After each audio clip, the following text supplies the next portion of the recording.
So this is often the case. I'm not sure where I want to begin or where I want to go with this talk this morning. But I guess I'll begin with the 4th of July, since that's kind of present right now. And personally, I found the 4th of July very difficult this year.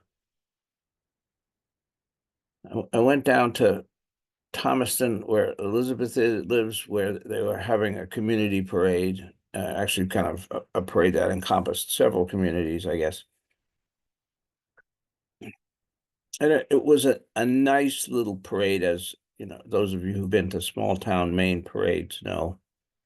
They didn't have any farm tractors, so it doesn't really qualify as a Maine parade, but they had all the fire trucks and things like that.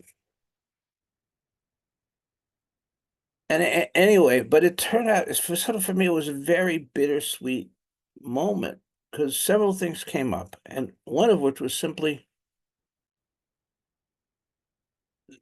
the sadness and fear that I'm feeling as our republic is so under assault at this moment from so many directions.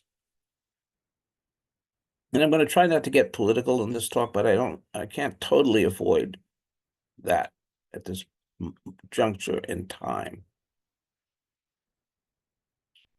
But so I'm just feeling that. And, you know, they had some Civil War reenactors in the parade. Union soldiers all in their whatever, and muskets with bayonets and so on and so forth. And that made me think about the fact that so many people, men and women, have fought and died for this republic, starting with the Revolution and certainly the Civil War, hundreds of thousands of deaths, tragic, and the both world wars.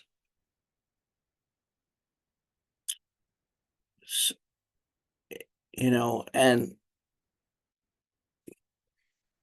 I don't normally consider myself a patriotic person. I'm not. I'll come back to that. But I was really feeling it. And I was thinking, there we're seriously as a country contemplating giving that up. And what's our motivation? Oh, my bill at the supermarket is bigger than I like it. Oh, the prices at the gas pump are too high. Oh, I had to wear a mask during the pandemic. It's like, in a sense, incomprehensible to me that so many people, men and women, died to create this and sustain this republic and put it back together when there was secession and so on. And we're going to chuck it. Well, we're not, we don't know that we're going, but we're like close to the edge of doing that. Because of what I see. I mean, it's important. It's important to, be able to pay your grocery bill and all that. I get that. But, there are not huge injustices. There are not there are hundreds of thousands of people, millions of people in prisons in this country, but they're not the political prisoners. They're mostly the poor people. So it's like, it's kind of a really strange twist of history. But I was feeling that. And in feeling that, I realized that my compassion was really suffering. I'm finding it harder and harder to be compassionate. And, what is compassion? Well, compassion is feeling the suffering of others and relating to the suffering of others and trying to end the suffering of others. And there's a whole segment of people in this country that I realized I'm not feeling compassion for.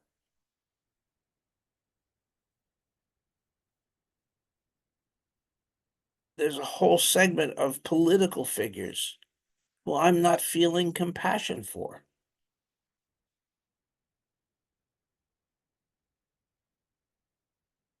And not only am I not feeling compassion, but I'm feeling things like anger and frustration, grief, sadness.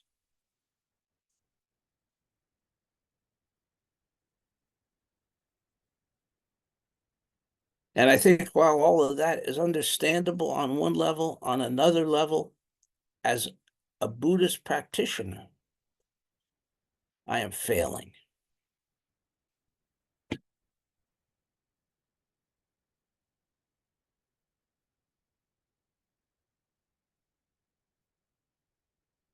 You know, I'm not fulfilling the four great vows.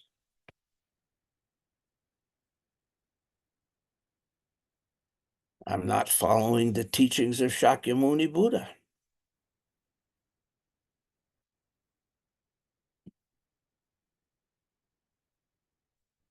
And I'm speaking about me speaking personally, but I think it maybe others are experiencing a similar thing in these times. Incredibly hard. And it sneaks up on us. I got an email yesterday. It's a very short one, and I'm going to read it. I couldn't get the two screen thing to work, so I'm just going to take, um, I won't say the first part of this. I don't want to say anything that will identify this man. But he's someone I gave little like mini workshop or talk at a couple of years at the Maine Counselors Association annual meeting. And so apparently he was at one of those and had seen me there. Um, he said, and he starts out by saying, I'm struggling with a variety of things, addiction being one of them, largely paired with isolation, hopelessness, existential dilemmas, and relationship confusion. I envision a future of wellness, vitality, and it's been very hard to move into.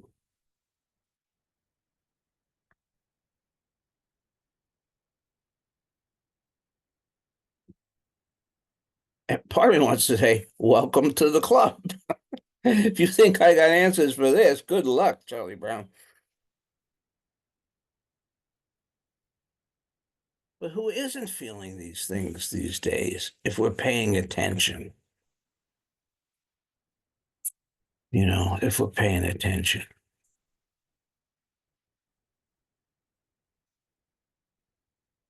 Any of you folks remember when Bob Newhart used to be a therapist on TV? What was that show called? Get over it. Cut it out. I could say that to this guy. I think, I don't think it would be very effective, but sort of tempted. It's like it's in the air today. It's in the water today. It's what we're dealing with. And it's again back to I'm talking about it's destroys compassion. It destroys our relationship with others. It destroys our trust with others. It replaces things like hope with fear and sadness.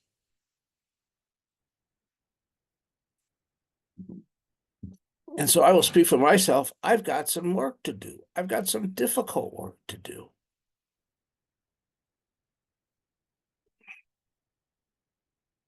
Because this is one of those situations where I believe that if I am not part of the solution, I am part of the problem. If I become part of the anger and the fear and the hatred and all of those things, I am part of the problem. And the solution as hard as it is to maintain compassion and loving kindness.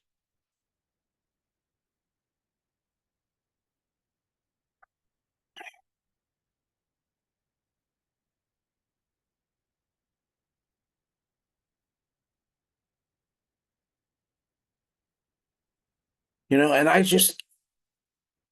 that's such hard work right now. I don't know about for you, but I could start naming some names and I bet you would acknowledge oh, those are not people that I'm feeling the love for these days.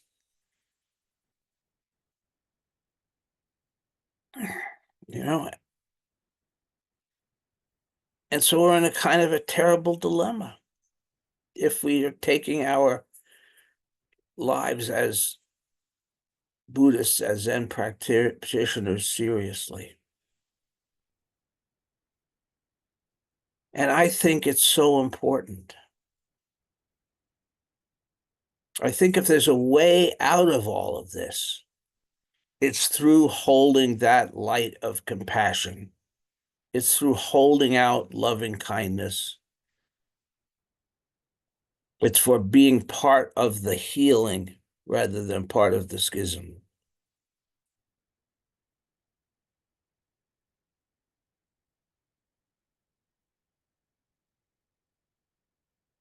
So how do we do that? I don't have all, that was a lovely poem that Susan sent around about knowing nothing.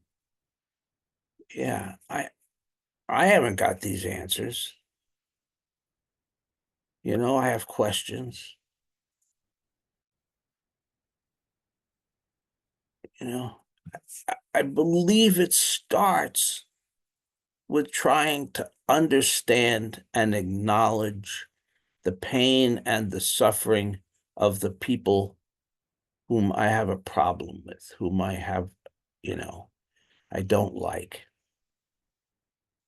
I need to try to let go of my reactivity and my dislike and start from the point of the fact that they are suffering. And they are incredibly suffering. The very core of rampant narcissism is suffering. It's emptiness, it's fear, it's loneliness.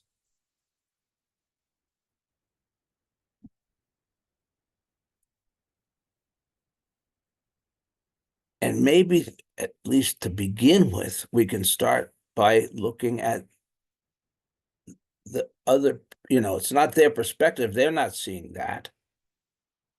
One of the things that's happening a lot in this country is projection. I'm miserable.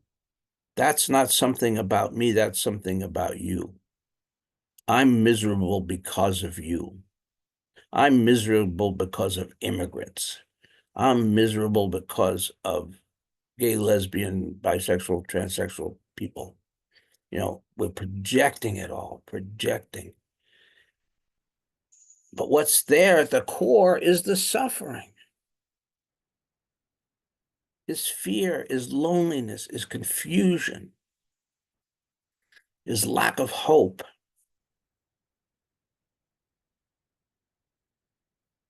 So I think, and you're going to get to tell me what you think in a minute or two here, that our job is to see that truth in others and to try to relate to that and to try to understand and appreciate the suffering of others as a gateway to compassion.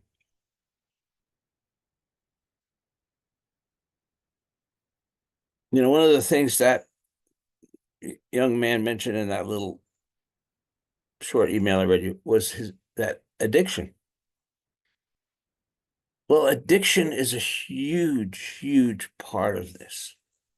Now, I'm not just talking about addiction to alcohol or drugs, although those are a huge part of it. But all of the addiction to dopamine, that comes out of the anger, the fear, the hatred, these powerful emotions stimulate powerful neurotransmitter responses that are addictive. So we're also talking about people who are not in control, who are addicted and have no idea. No idea. This guy has a clue because probably he's doing something with alcohol or drugs. But the people that are addicted to anger, that are addicted to fear, that are addicted to hatred, have no idea. And yet it's just as real. It's just, as substantial. The dopamine in the brain is doing the same thing as it would with a shot of alcohol or hit on a joint or whatever.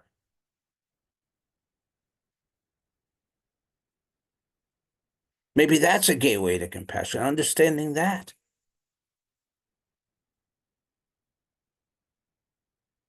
If you're addicted to heroin, you know it. You may not like, other people telling you, but you know it. But if you're addicted to dopamine, you can have no idea. And through projection, you make everybody else the problem.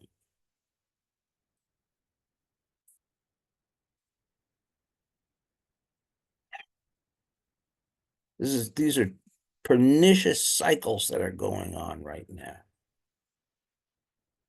And we're all trapped in them to a greater or lesser extent. This is not them. This is not the MAGAs. This is not, this is all of us. This is our nation. This is our world. We see the struggles all over the world. All over the world. Authoritarian figures are popping up.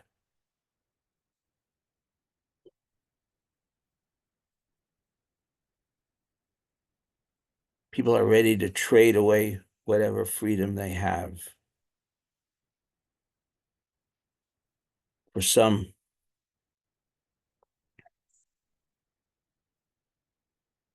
authoritarian who will lift the responsibility, the existential responsibility we all have to live our lives well. It will take that away. We don't have to think about it. We don't have to worry about it. We don't have to worry about climate change. We don't have to worry about the economy. Big Daddy's going to take care of it for us. See, now I'm getting angry. It's impossible not to. But I've got to work with that, right? That's the stuff we've got to work with. I've got to work with, I should say.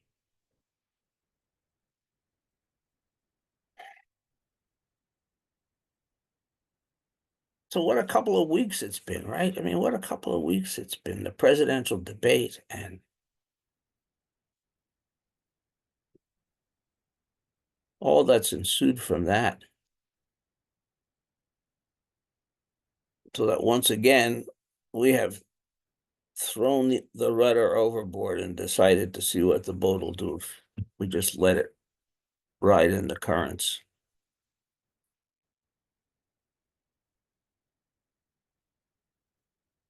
And that's scary.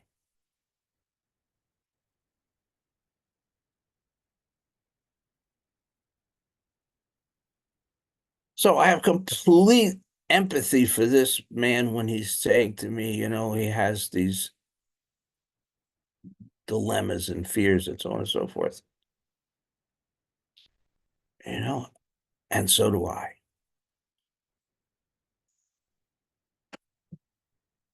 Thank you.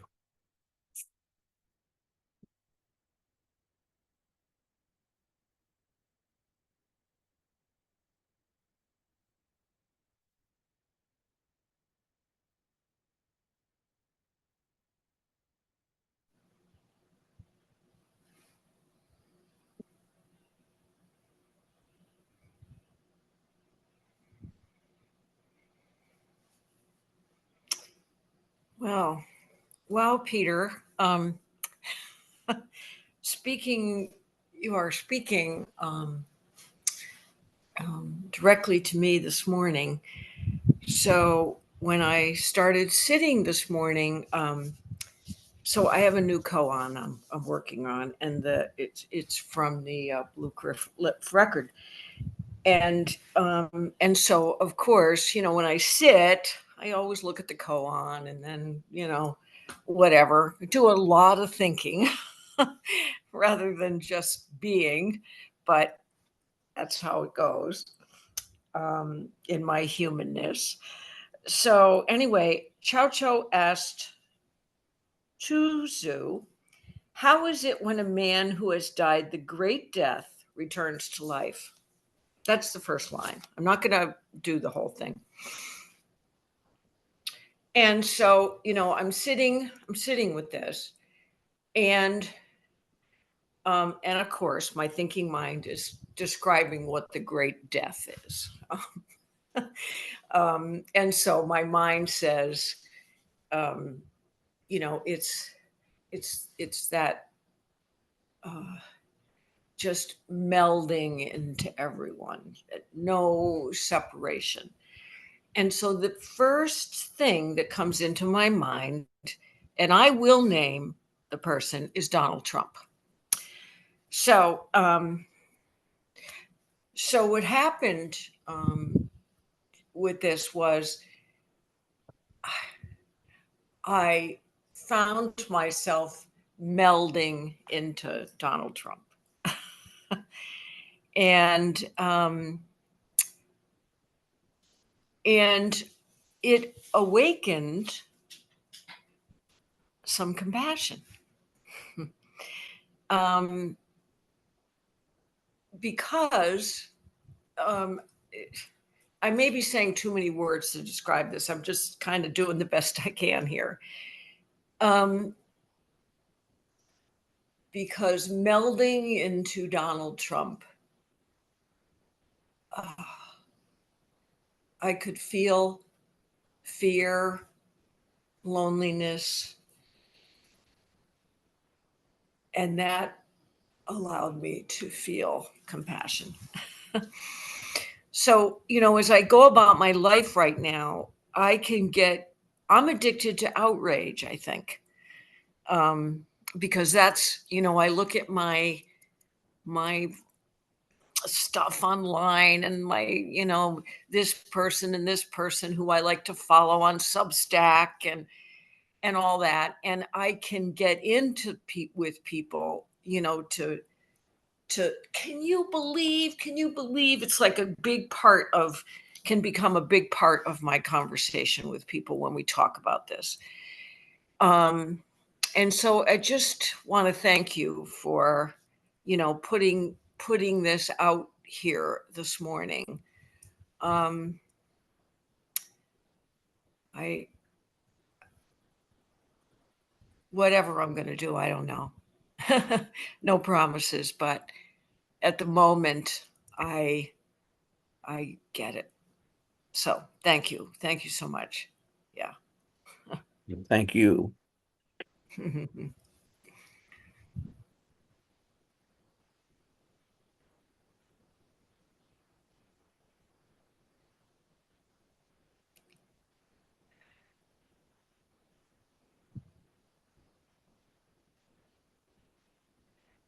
So you've said the name of he who shall not be named. I know.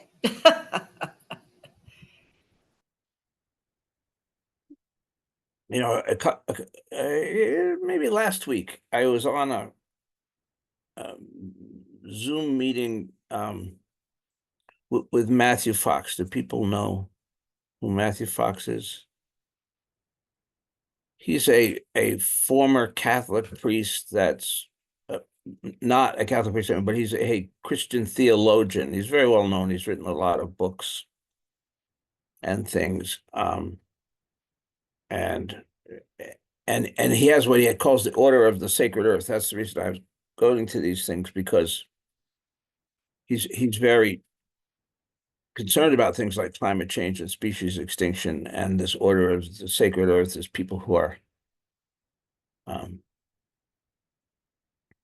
trying to intervene, trying to care about that. Anyway, but he said he had just returned from Italy, and he had visited a particular cathedral while he was there. It meant nothing to me, in terms of what it, but he said, and there was a painting there, and he described this painting, and it, it's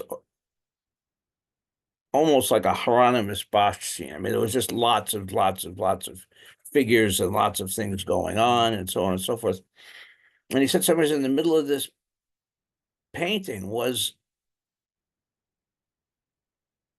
the Antichrist with the devil whispering in his ear.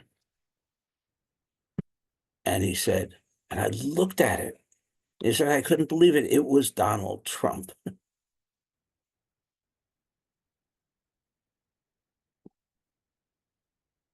Um, but then he said something kind of really interesting, that he thinks that the Antichrist is an archetype. It's not a single individual, but it's an archetype. So it can be many people. But he certainly feels that Trump fulfills that archetype. Right? Yeah, I'm not a Christian, but I find that somewhat compelling.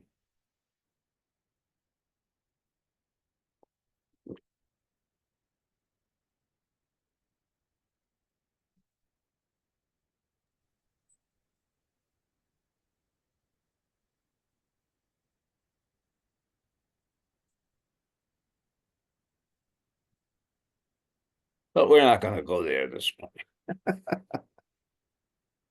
I get where you guys are coming from, but for me personally, it doesn't really help to get there because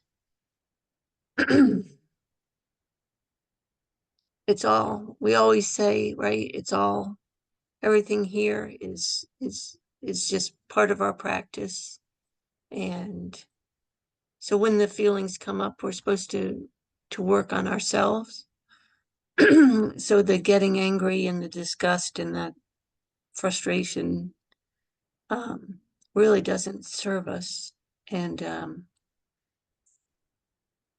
I think personally it's scary, but thinking about the long term view, when we're happy little liberals living in our lives, our cocoon of positive feelings, and nobody's excluded and everything, there's a lot of other people out there who have been very sad and upset with the world as it is now.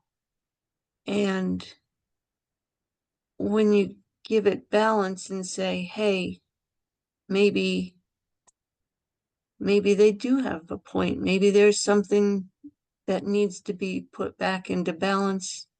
It may be a too far pendulum swing for my taste, but I think the pendulum does swing back and forth.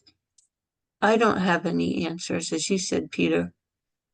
Um, but being afraid of what it is not serving us either. And all we can really do um, is reach out and talk to people. At the end of the day, that's all we got. So um, try not to look at the media so much because they're having a fucking field day and they're making money hand over fist with all this nonsense. So yeah, thanks.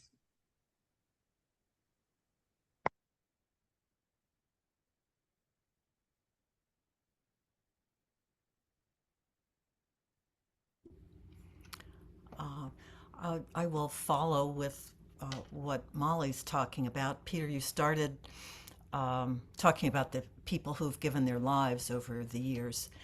And I do think that one of the ways our country went in a bad direction was when they did away with the draft, because it gave us an army of poor people. And it's a whole lot easier to go put poor people into battle than to put the sons and daughters of the wealthy people. Then the war wouldn't happen in many cases, anyway.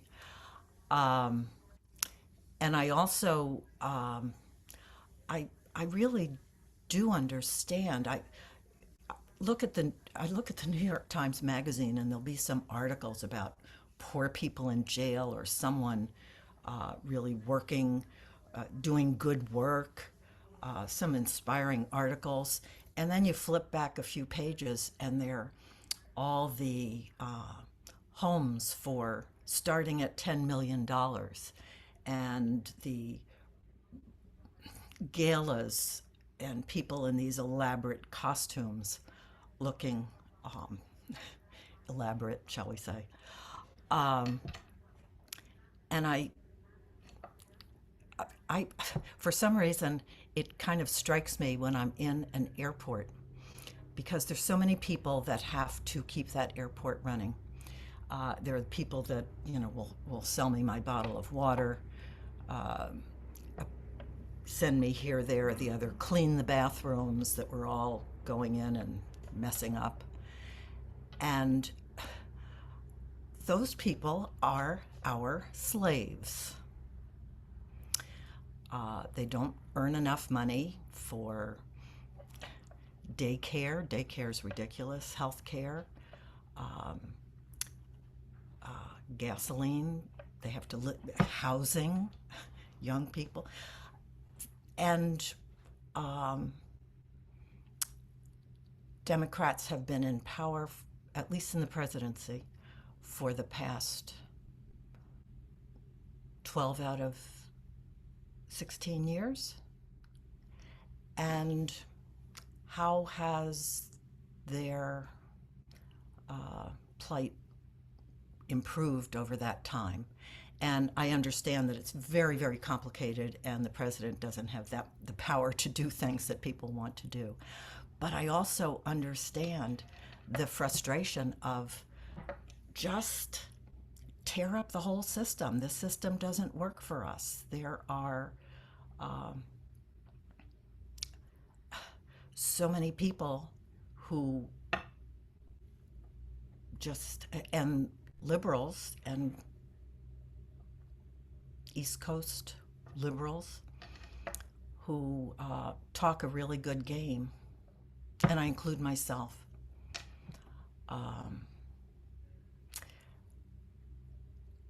And maybe just don't quite know what to do, except, as Molly said, and as we've all talked about, bring some light into the world. When things are really dark, it's when we matter most. But when I see the signs and I see the difficulties that people are living with, I can understand the system doesn't work for lots of people, and I think it's more a problem of late capitalism than Biden and Trump's just taken advantage of the situation. So I guess I do find compassion, and I don't quite know what to do with it except in my little sphere bring in some light. And I should also mention before we sat today, I had an email from Margaret, and she said that her husband is in the final stages of death. And I said, let me know if this is information I can share with the Sangha. And while we were sitting here just a minute ago, I had a text from her that he has passed, and that I have permission to share that with the Sangha. And certainly, as soon as I read that, my whole mind changed. Anger was gone. I don't know. it was a moving experience. So I share it with you all, as I know we keep Margaret in our hearts. Thank you. Yeah, thank you. Yeah, we'll do the Tara mantra at the end for Margaret and her husband.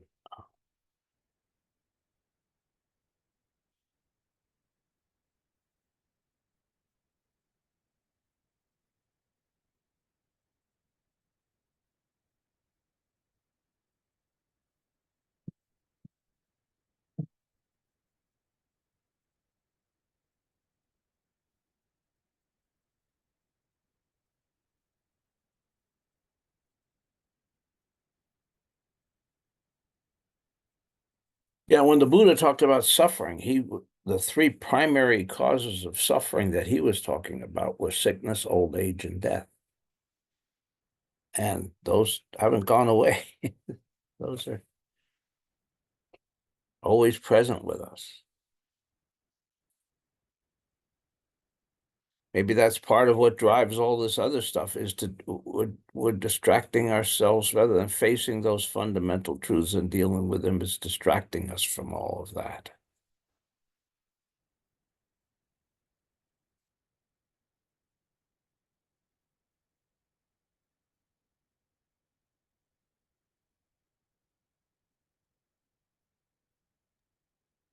A long time ago, I felt that and not that I'm any great scholar about revolutions, but it seemed like revolutions happen when everybody feels that there's unfairness across the board, both sides, all sides uh, uh, feel that way. And when it changes, by golly, well, it'll all be better, particularly, obviously, the people fomenting revolution. And so I kind of caught what you were talking about as this general dopamine that people begin to feel. And then I hadn't really equated that with lack of compassion, squeezing it out. But boy, is that true. So by golly, when the revolution happens on perhaps one side of the political spectrum in particular, it'll all be fair. It'll all be good. And then when you look at, and again, I'm no scholar at this, but when you look at the other side of what happens after the revolution, it just doesn't quite happen that way. Everybody feels good. It's like a catharsis, it's welled up and by gosh, there's been bloodshed and so forth, and now it's going to be all right, but it doesn't quite match that when it happens.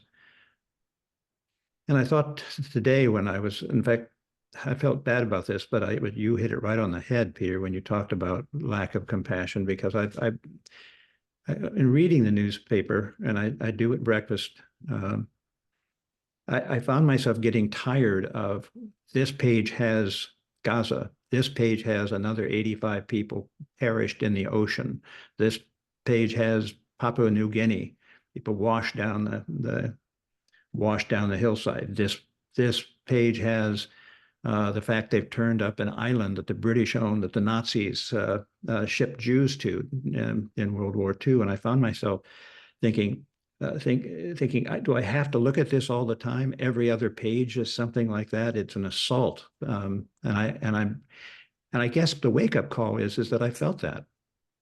And that's kind of lack of compassion. I was turning away rather than looking at it.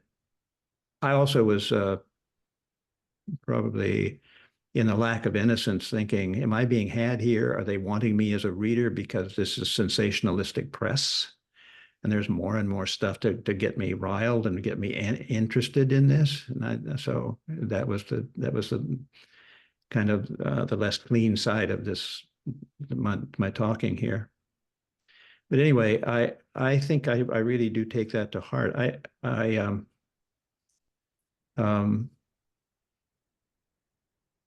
I think the world is truly overwhelming, and I think changes that are happening, if I can use a very liberal phrase, the woke generation, et cetera, and all of the things of the assault of what looks like the media is, the general media is so progressive that people can't catch up, can't take a pulse of normal everyday intercourse, and we are fissured in it. We don't have a commonality of ways of talking with one another anymore. That really bothers me. I mean, I see all kinds of people and I don't know how to relate to many of them anymore.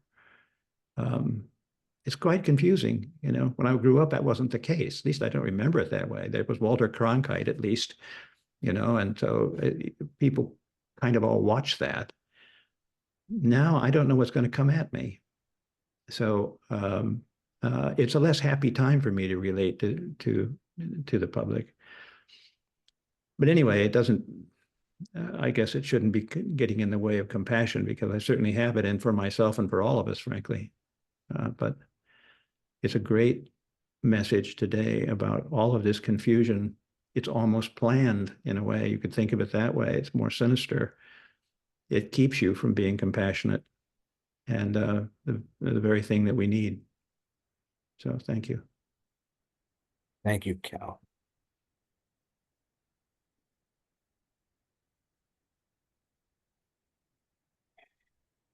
Well, as we've talked about, I mean, the media is certainly complicit in all of this. They want us to click, and we're going to click on the disasters that you just described.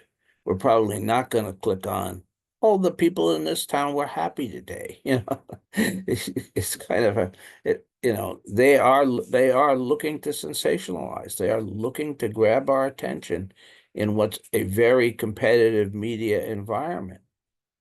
So the headline writer, even if the story isn't inflammatory, the headline writers will grab an inflammatory phrase and stick it in there. And that's this whole dopamine syndrome. And we see that and we go, oh my God, he just said that. She just did that, and it's got us. It's got us. And at least for me, it takes a lot of work not to get sucked into that cycle.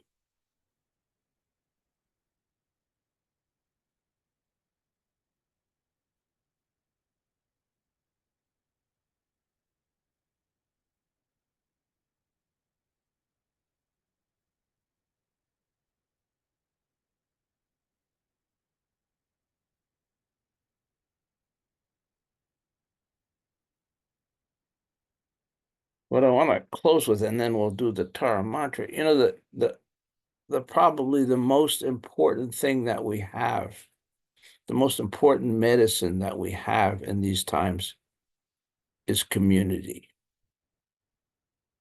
And in this instance, Sangha.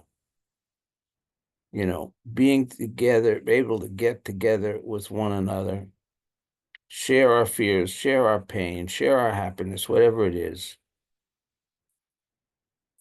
to me is absolutely critical. And, and Cal, you pointed out how hard it is to communicate with lots of folks these days, but at least within our enclaves, we can maintain communication. We can hear one another's suffering. We can hold one another. And that's powerful medicine.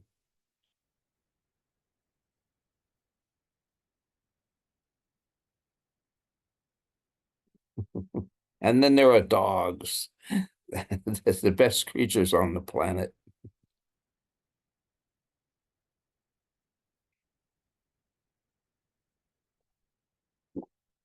No offense to any cat people, but all right, I'm going to set my computer down for a minute and go get my mala so we can do the mantra.